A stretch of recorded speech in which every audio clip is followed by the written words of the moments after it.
The arrangement have been concluded. Trump man is here already. It is as good as here already. Tension rises as US announces new military operation to deal with armed groups in Nigeria. In fact, cautious. Nigeria has become one of the deadliest countries for Christians. US lawmaker, and I talk this one. Error of judgment, you BBC apologizes to US President Donald J. Trump. No, make no apologize now. Rubbish set of people. You go broadcast nonsense. Trump don't go UK. Come back now and I begin to apologize. You see all these people? Ah, God have mercy. So in one side, Nigeria against Trump. The president of the world, not president of America, president of the world. And I don't get sense. Because when I go choose Nigerian workers, say they begin to broadcast nonsense. Defend what is not defendable. The fear of Trump is the beginning of doing the right thing, but today Nigeria is not even doing the right thing. They are still killing the Christians in Nigeria. Anyway, let us read the articles before me here. As you are watching me, please kindly like, share, comment, follow us, subscribe for more interesting details. The United States Secretary of Defense, Peter Hegseth, has announced a new military offensive aimed at tackling drug-linked armed groups in Africa.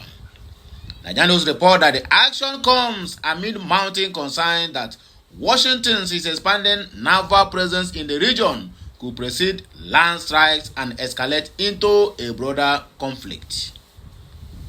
According to them, this information is they just released it some couple of hours ago. So let us not dwell much. In conclusion, he said, with tension rising and militaries on both sides increasing posture, regional observers want that Operation Southern Spear could ignite one of the most significant hemispheric security crises in decades. However, the U.S. has yet to issue a formal operational brief or timeline for the new mission to commence in the land of Nigeria. Nigeria has become one of the deadliest countries for Christians to live, according to U.S. lawmaker. A United States Congresswoman, Nancy Mace has raised strong concerns over what she described as rising attacks on Christians in Nigeria, warning that the country has become increasingly unsafe for religious minorities. In a statement issued on Friday, which is today, November 14, 2025, the South Carolina lawmaker said Nigeria has become one of the deadliest countries in the world for Christians to live. She criticized the Joe Biden administration for its foreign policy stance on Nigeria, noting that the U.S. government had removed the country from the country of particular concern CPC list, which happened some couple of years ago. According to her, the reversal was troubling, she said. Meanwhile, President Biden removed Nigeria from the country of particular concern list because Joe Biden is also a terrorist. Mace praised President Donald J. Trump, whom she credited with taking religious freedom more seriously, adding, President Trump is working to reverse those decisions. 45 out of the 47 remains one of the most consequential presidents in American history. Trump restores Nigeria to CPC list, threatens possible action in the coming days. Her comments come amid renewed debate in Washington following Trump's announcement restating Nigeria as a country of particular concern over alleged attacks on Christian communities. Writing on his Truth social media, Trump posted, Christianity is facing an existential threat. In Nigeria, thousands of Christians are being killed. Radical Islamists are responsible for this mass slaughter.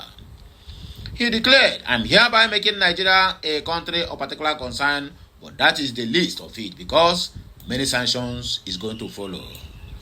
Trump added that the U.S. may consider a military operation if the killings of Christians continue. As it stands, we are going to take it as we move.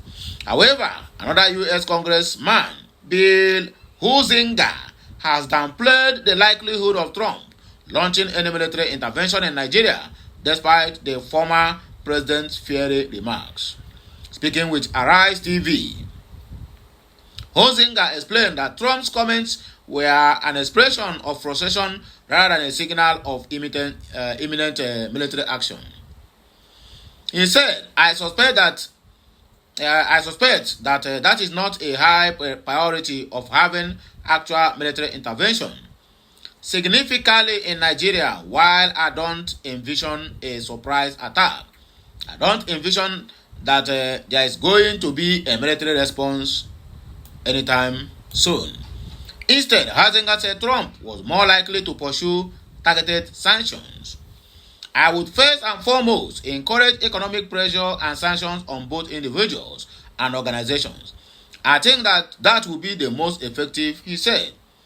Osetigo suggested that Trump's foreign policy tendencies indicate a preference for diplomatic solutions. Frankly, this president has been someone who has pursued peace rather than just expanding war. He will be very selective before doing anything militarily. I know I go laugh tired today. He argued that sanctions could disrupt financial networks sustaining militant activity. Sanctions really cut off the flow of money, cut off the flow of travel. We don't know who exactly is financing much of these operations, but economic pressure will have a positive impact.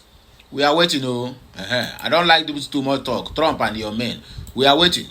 Error of judgment. BBC apologizes to U.S. President Donald J. Trump. The British Broadcasting Corporation has apologized to U.S. President Donald Trump for editing a speech that aired on Panorama in 2024, stating that it was an error of judgment. However, Nigerians understand that BBC rejected the president's demand for compensation. Recall that Trump had threatened a $1 billion lawsuit claiming the edit was false, defamatory, malicious, disparaging, and inflammatory. The controversial led to the resignation of BBC Director General Tim Davier and new CEO Deborah Tones. The BBC issued the apology in its corrections and clarifications section published Thursday evening, which is yesterday. It noted that the program had been reviewed after criticism of how Trump's speech had been edited. In a statement released on Thursday, BBC chairman Samuel Shah acknowledged the edit did give the impression of a direct call for violent action and apologized, saying the BBC would like to apologize to Trump, the President of the United States of America, for that error of judgment. The BBC said this program was reviewed after criticism of how President Trump 6 January 2021 speech was edited.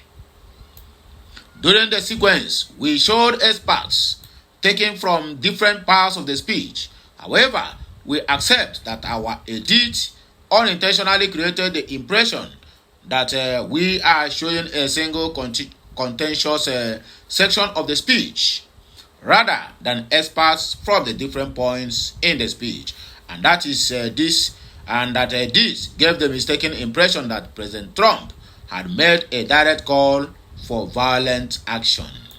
The BBC would like to apologize to President Donald J. Trump for that error of judgment. This program was not scheduled to be rebroadcast and will not be broadcast again in its form on any BBC platforms. The BBC rejects the defamation claim, stating why the BBC sincerely regrets the manner in which the video clip was edited. We strongly disagree there is a basis for a defamation claim. My people, this message will carry come for us, for honor, for everybody this Friday morning.